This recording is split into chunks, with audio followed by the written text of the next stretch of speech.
Com certeza você aí de casa já deve ter ouvido falar sobre Léxio Divina, que nada mais é do que a leitura orante da Palavra de Deus, um alimento necessário para a nossa vida espiritual. O assunto da nossa entrevista de hoje é esse o tema. Então você que tem alguma dúvida ou ainda não sabe como fazer a sua Léxio Divina, fique atento na nossa conversa, que nós vamos ter agora de forma remota com o Padre Antônio Donizete do Nascimento, administrador paroquial da paróquia São José, aqui em Goiânia. Padre Donizete, eu primeiro quero agradecer, porque é a primeira entrevista que eu consigo fazer com o Padre Donizete aqui na TV. Bem-vindo. Alegria. Obrigado. Vou falar com o Brasil inteiro. Boa tarde para todo mundo. Boa tarde, Caísa. Uma alegria falar na TV Pai Eterno. Boa tarde. A gente primeiro, toda nossa. A gente volta, a falar com o Padre Antônio Donizete, porque ele já esteve aqui nas tardes da nossa programação, conduz o quadro da Receita com o Padre. E o senhor, durante esse tempo da Quaresma, Padre, nós temos tido aqui, todo sábado, um momento especial de encontro com a Palavra de Deus. E aí eu começo perguntando para o senhor, o que significa essa expressão Léxio Divina? Leitura divina, Léxio em latim e divina, leitura divina. É uma forma breve do que fica mais longo, leitura orante da Palavra de Deus ou com a Palavra de Deus. Um método antiquíssimo na Igreja, remonta aos primeiros séculos, meados do terceiro século, quarto, quinto, sexto século, o ápice. Num certo período, desenvolveu-se muito essa metodologia, tanto nos conventos, mas especialmente nos mosteiros. Lembrando que em tempos antigos, antes de 1500, com o advento da gráfica, da impressora, para produzir Bíblia, para que todos pudessem ter Bíblia em casa, a igreja era também a casa da palavra.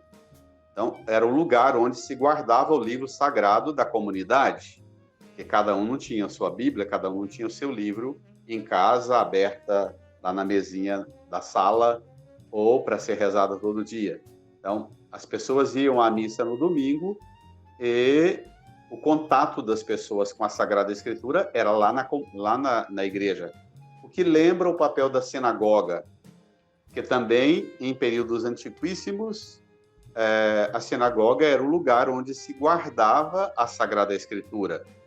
Escrita em tabuinhas de cerâmica, imagine, um livro de 60 capítulos como de Isaías precisaria de um cômodo do tamanho do estúdio de vocês aí para guardar um livro. Então, a sinagoga era o lugar onde se guardava a Escritura. E a igreja também, até o advento da impressora, e mais tarde do que a gente chama de gráfica, em um processo mais industrializado da Sagrada Escritura, a igreja era o lugar onde se guardava a Sagrada Escritura. Havia, nos mosteiros especialmente, e nas catedrais, o papel pedagógico de quem soubesse ler, se ocupava em ficar lá dentro da igreja de plantão para ler o Evangelho de domingo.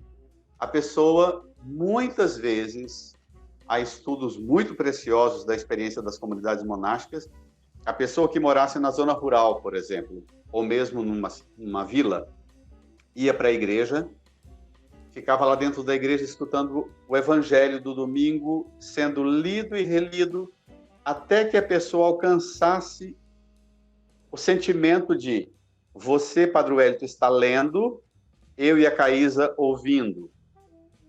O primeiro de nós que considerássemos você lendo 1, 2, 10, 15 vezes, quando eu começasse a escutar você lendo e eu acompanhasse com a minha memória e desse conta de antecipar a leitura, significava que eu já havia memorizado o texto.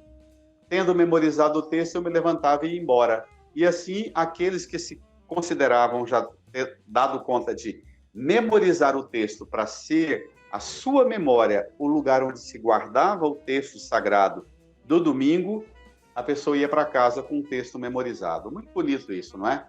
Então, Nossa, a Léxio Muito forte, muito. Imagine o desmanzelo que nós temos hoje na escuta da palavra. Então, a igreja era a casa da palavra e cada escutador se tornava também o depositário da palavra. E aí a pessoa voltava para casa e exercitava esse método. Depois dela ter ouvido até memorizar, ela recordava esta palavra com os passos da Léxio Divina. O Padre Antônio, e hoje nós temos Sim. tanto acesso, um acesso tão facilitado à palavra de Deus, mas quando nós pegamos a palavra de Deus para ter esse contato e conhecer, nós não sabemos por onde começar, nós lemos de qualquer jeito, daí a importância dessa leitura orante, não é, Padre? Perfeito, Caísa. As pessoas comentam comigo na paróquia assim: Padre, grava para a gente uma mensagenzinha breve do Evangelho do dia. Eu brinco com as pessoas assim: eu não vou gravar mensagenzinha, não. O tempo que você vai gastar ouvindo mensagem minha, ou mensagenzinha minha, leia o texto 2, 3 vezes, 10 vezes, 20 vezes, até que essa palavra... Porque a intuição da Léxio, ela é muito interessante. A intuição é essa. Você que escuta a gente, anota essa. A intuição da Léxio Divina é você escutar a palavra de Deus, até que você tome a palavra de Deus para você e em você. Mas deve chegar ao ápice, nos passos da Léxio, em que a palavra se apropria de você, possui você. Imagina você possuído, Padre Wellington e Caísa, e você que acompanha em casa, possuída pela palavra de Deus, possuído pela palavra de Deus. Olha que força. Agora, Padre, eu tô observando o senhor dizer sobre a Léxio Divina, e eu confesso para o senhor que o senhor trouxe um conceito novo até do que eu compreendia como a Léxio Divina. E acredito que muita gente está se aprofundando porque o senhor está nos trazendo essa raiz aí, esse humus, essa riqueza da definição do próprio processo pedagógico monástico para que as comunidades pudessem, então, guardar na memória o lugar privilegiado da palavra. Eu pergunto para o senhor, a gente pode fazer a Léxio Divina somente em grupo ou ela pode ser feita individual? E qual seria a diferença da realização desses dois momentos? Bacana. Você foi aluno do Frei Fernando? Fui. Frei Fernando, para o Brasil aí que está acompanhando a gente, é um grande mestre nosso da Sagrada Escritura. Um frade franciscano, a personificação da pessoa que a Escritura se apropriou dele, não é? Dela. Frei Fernando dizia uma coisa lá nos meus idos anos 80 que impressionou profundamente a mim. Ele dizia que a Sagrada Escritura, fora do contexto litúrgico, é um equívoco. Ele dizia que a oração individual, o uso da Sagrada Escritura em casa, deveria ser em vista de preparar a celebração litúrgica do domingo ou repercutir a celebração do domingo lá no ambiente da casa. Então, não tem cabimento você ter uma relação privatizada ou apropriada da palavra de Deus para mim. Ela é livro que legisla a relação comunitária do povo de Deus, da comunidade dos cristãos que somos o corpo de Cristo, a sua igreja.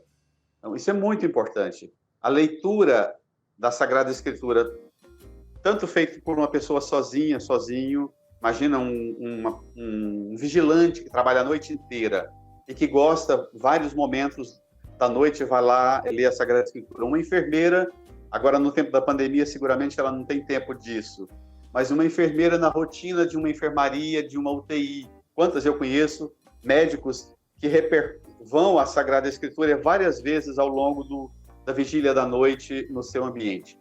Então, essa relação com a palavra ela deveria ser em vista de pôr-me em comunhão com a comunidade do povo de Deus, a igreja.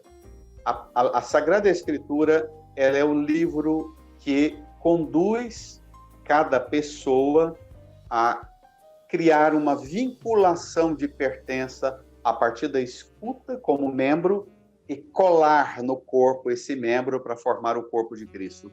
Essa deveria ser a finalidade da Escritura na vida nossa. E ela se tornou uma... Eu brinco na igreja, Padre Wellington e Caísa, que para muita gente a Bíblia é uma mandinga. Igual a cigana faz com as cartas ou com a bola de cristal, nós fazemos com a Bíblia. Abre lá e pum, vamos ver o que Deus diz. Procura com o dedo, né? Procura com o dedo. Sem propósito fecha nenhum. Fecha o olho e abre, pum, o versículo que eu bati vai ser esse. Isso aí é macumba. Isso não é para cristão. Isso não é relação com a Sagrada Escritura. A Sagrada Escritura, claro, São Jerônimo diz que qualquer um versículo da Sagrada Escritura, do Antigo e do Novo Testamento, contém a Escritura inteira. Tanto é que se você lê um versículo e não entende, leia o resto da Sagrada Escritura, que vai ficar clarinho o que aquele versículo quis dizer. Então, São Jerônimo é mestre. Então, é a Bíblia que explica a Bíblia, porque é a Bíblia que faz você compreender o dizer de Deus, que é palavra de salvação para nós. Então, o papel da Lexio é exatamente a atualização permanente da palavra de salvação que nos conduz na relação permanente de povo da salvação que somos a igreja. Ô padre, em relação, para quem nunca fez a Lexio Divina, existe um passo a passo que precisa ser seguido. Sim. E se a pessoa nunca fez, eu vou começar a fazer. Por qual parte da Bíblia? Ela deve começar do início? Tem a liturgia diária que ela pode utilizar? Como que ela deve iniciar? Se tiver muito tempo, pega a primeira leitura, o Salmo e o Evangelho do dia. Se tiver muito tempo. Se o tempo for mais curto, pegue só o Evangelho de cada dia. Mas se o tempo for mais exprimido ainda, eu sugiro que pegue o Evangelho de domingo que vem e passe a semana inteira.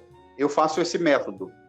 Há muitos anos na minha vida, eu pego ao longo da semana, na segunda-feira de manhã, minha oração começa pegando a primeira leitura, o Salmo, a segunda leitura, o Evangelho. E a partir dali eu distribuo um cronograma de passos em que todas as leituras, a partir do Evangelho, são lidas e meditadas nesses passos da Lexio Divina.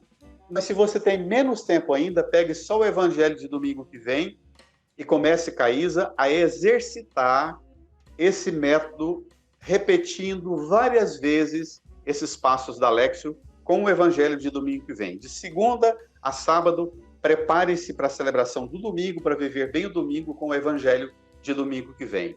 E os passos te ajudará enormemente a alcançar o nível de ter a palavra em você, mas ter você na palavra. Eu gosto dessa expressão.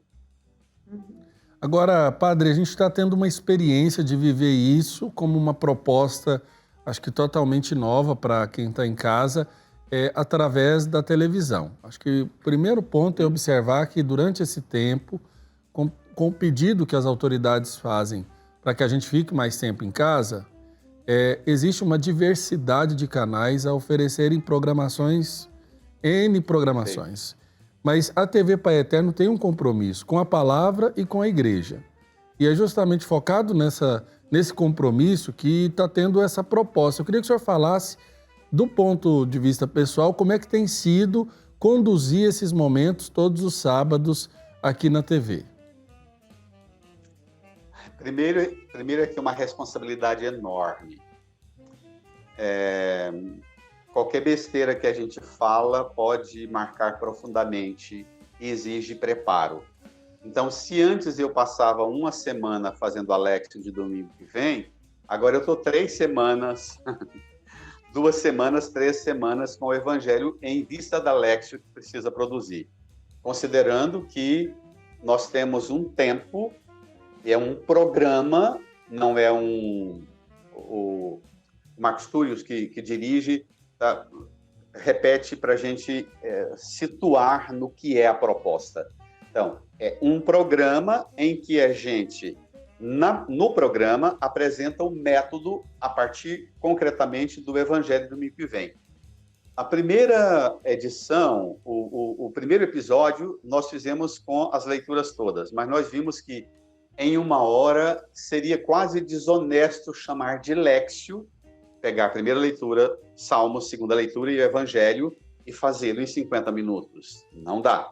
Então, nós optamos por ficar só com o Evangelho e tem sido um exercício muito interessante, muito forte para a minha vida e marcando-me profundamente na relação com muitas pessoas, porque o retorno tem sido muito interessante. A quantidade de pessoas que me abordam, que me procuram nas redes sociais e que têm buscado compreender e aplicar esse método na vida delas é muito interessante. Porque o método, como a liturgia cristã, é um método que considera que só é possível rezar a palavra de Deus primeiro, invocando o Espírito Santo, e a partir do Espírito Santo que se segue os 4 passos. Interessante, padre, porque muitas vezes nós nos colocamos para ler a palavra de Deus, até para fazer a Léxio Divina, e não pensamos nesse detalhe da ação do Espírito Santo que age em nós. E às vezes nós, humanamente, nós tiramos uma conclusão daquela passagem que estamos lendo, e aí a conclusão que tiramos às vezes causa até angústia no coração, e essa experiência com a palavra de Deus não é para isso, não é, padre? Se confundiu, não é o Espírito. É verdade. Se causou transtorno, não é do Espírito. Se é o Espírito que conduz, vai necessariamente desinstalar, vai sacudir, vai queimar, vai ventar, mas vai transformar-se em brisa suave, em consolação. Sempre. Agora, padre, eu pergunto assim, como é que foi o seu começo com a intimidade com a palavra de Deus? Uma vez eu perguntei isso para o Frei Fernando aqui na TV, e o Frei Fernando me disse assim, olha, eu comecei com uma curiosidade matemática. Então ele começou contando versículos e depois capítulos. E organizando isso, olha, livro tal tem tantos versículos, tem tantos capítulos, e depois pegando isso na sua totalidade. E hoje nós sabemos que aquela curiosidade matemática fez o professor que a gente conhece, que passou dos números à profundidade do sentido, como ele mesmo diz, né? O estudo do livro de pedra, depois de conhecer os lugares onde a história se passou. Como é que foi a sua primeira experiência? Antes, é claro, dos estudos eclesiásticos, como é que foi a sua primeira experiência com a palavra de Deus? Marcou-me profundamente a experiência com o método da exegese e da hermenêutica bíblica no seminário. A disciplina que eu tive, especialmente a partir do noviciado redentorista lá em Tietê, com o padre Afonso Pachotti, que acho que você não conheceu, ele morreu muito cedo num acidente. O padre Afonso Pachotti marcou-me profundamente por causa da disciplina dele, o modo com que o Afonso Pachotti rezava. E um dia eu disse a ele que a minha aflição era que a gente estudava, mas não comunicava. Quando eu entrei para a teologia, a minha angústia aumentou muito, porque a grandeza das descobertas que nós tínhamos no seminário, na teologia bíblica, a gente ia para a celebração no domingo e não era aquilo. E havia, e há até hoje, muita gente diz para mim assim, não, mas essas intuições que tira da Bíblia, o povo não tem interesse para isso não, o povo não quer isso não. Não adianta falar isso na missa que o povo não entende. Eu entrei num grande conflito com isso, porque a minha mãe foi minha catequista, eu tive uma mãe catequista, eu tive uma vida profundamente marcada por pessoas, padres e freiras, missionários, que tinham uma relação muito forte com a palavra. Mas como dizer a palavra e conduzir a pessoa a permitir que essa palavra se aproprie dela? Foi nessa aflição que eu comecei a perscrutar, e estudar mesmo. A Léxio Divina entrou na minha vida há 36, 37 anos atrás.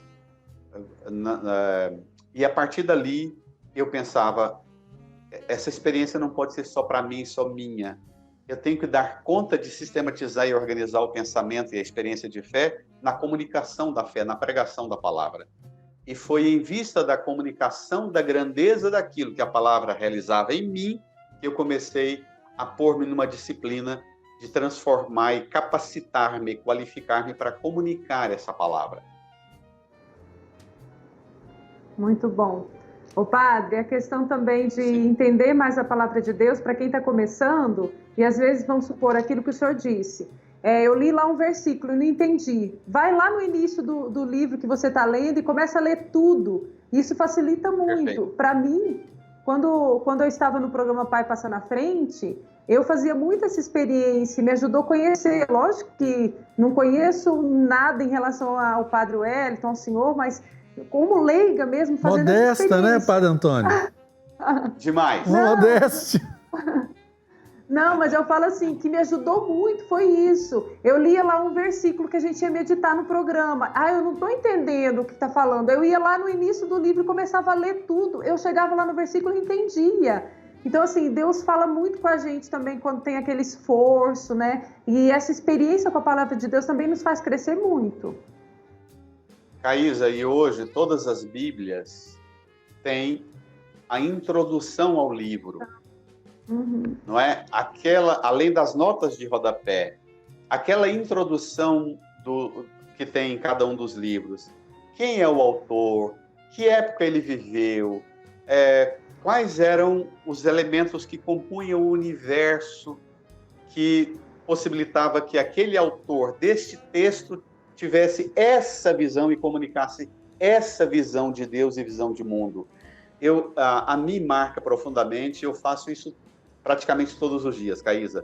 Ir lá naquela introdução e ir nas notas de rodapé exatamente para ampliar a visão. Porque uma das coisas muito interessantes da Léxio Divina o primeiro passo depois de invocar o Espírito Santo, o primeiro passo, portanto, é ler o que Deus diz. Não interprete, não futrique, não contribua, não entre com a sua colher de pau. É Deus somente. O segundo passo é meditar. Aí você vai aos outros, sobretudo a Léxio, consiste em esse texto, Deus está me dizendo uma coisa que me remete, me faz recordar outras passagens que Deus já disse coisa parecida, igual, próxima. Então, quando você faz com que a sua própria mente se torne um depósito de mensagens que Deus já mandou e você cola aquilo que Deus mandou a essa palavra de hoje, Caísa, isso é fermento, isso vai levedando a massa, a gente cresce, porque a gente percebe que a palavra de Deus, aquilo que Jesus fala, se guardardes os meus mandamentos, se vós me amais, guardareis os meus mandamentos. Então, esse guardar, a palavra de Deus, ela também faz a gente recordar que ele já disse. E recordar o que ele disse é profundamente afetivo, Caísa. Muitas vezes isso termina em lágrimas. A Caísa chora muito com a palavra de Deus, Padre Wellington. E eu choro muito, muito, muito fazendo a Léxio, recordando o que Deus já me disse. Porque não tem nada mais forte no afeto do que a recordação afetiva do que Deus me disse, do que minha mãe, do que a esposa lá no passado, o esposo, um filho disse. Essa recordação ela é muito afetiva. Verdade. E, inclusive, o senhor falando, nos insistindo a chamar a atenção para esse guardar a palavra, nós como depósitos, como um lugar de visita da memória, essa palavra de Deus. Eu estava lembrando aqui, muitas pessoas às vezes reclamam, padre, eu estou com pensamentos ruins, ou eu não estou conseguindo dormir bem. Eu digo, correto? O que você tem guardado na sua memória? O que você tem alimentado nas suas lembranças? Porque às vezes a gente liga naquela hora ali do jornal e assiste tudo de ruim e guarda tudo de ruim E quando você vai dormir, os pesadelos eles já estão ali na fila para você passar por eles, né? Então eu chamo a atenção para que as pessoas façam uma leitura e essa leitura, de fato, orante da palavra. E eu quero aqui agradecer, Padre, pela partilha que o senhor tem feito conosco, tanto na programação, o senhor sabe que o senhor é muito querido por nós, e também nos ajudado nesse itinerário. Primeiro, para conhecer o itinerário. Segundo, para nos pegar pela mão e nos conduzir por ele através desse encontro do itinerário espiritual. Quero que o senhor faça um convite para quem está em casa, né? Conhecer esse momento que a gente está vivendo aí na Quaresma. O senhor e as irmãs da Copiosa Redenção. Todos os sábados, 14 horas, aqui na TV Pai Eterno, o ciclo pascal, o tempo da Quaresma e o tempo da Páscoa. Nós vamos caminhar até a festa de Pentecostes, todos os sábados, porque era uma coisa que eu sonhava, que a gente às vezes pesa demais a mão na reza no tempo da Quaresma, e a Páscoa, minha gente, o ápice. A Quaresma é só para treinar o voo, porque a Páscoa é o voo. Sábado 14, aqui na TV Pai Eterno. Padre Antônio, forte abraço, tudo de bom para o senhor e até amanhã, né? 2 horas, né? Até amanhã, 2 horas. Obrigado, viu, Caísa? Bênçãos do Pai Eterno para todo mundo. Amém, Padre. Amém. Forte abraço. O que vai ser o jantar hoje? Espaguete ao molho de tomate fresco. Olha, eu espero que essa receita venha um dia aí na nossa programação. Tá ótimo. Forte abraço, Padre.